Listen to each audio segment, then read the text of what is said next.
Welcome to our channel. Today we how to authorize with Shopify Sign-In for mobile apps, full guide step by step clearly. To begin, ensure you have a Shopify partner account set up.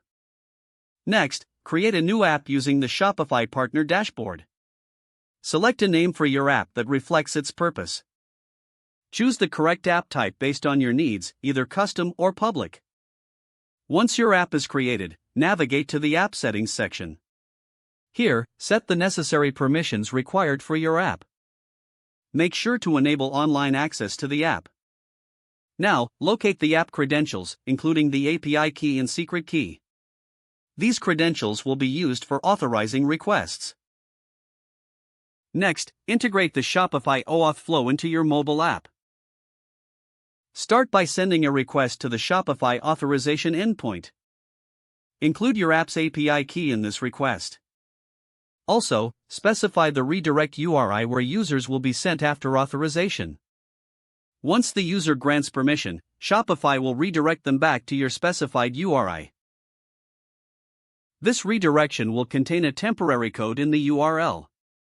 Capture this code in your mobile app using the appropriate method. Then, exchange this temporary code for an access token. To do this, send a POST request to the Shopify Access Token endpoint. Include your app credentials and the temporary code in the request body. If successful, you will receive an access token in the response. Store this access token securely in your mobile app. Use the access token for making authenticated requests to the Shopify API.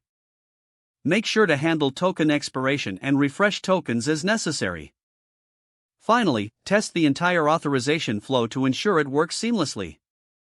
With these steps, your mobile app should be fully authorized with Shopify Sign-In.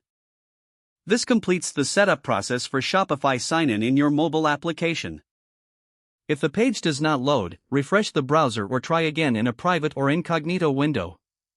Make sure you are using the correct email address, then retype it carefully to avoid small typos. Don't forget to like this video and subscribe to our channel for more step-by-step tech guides.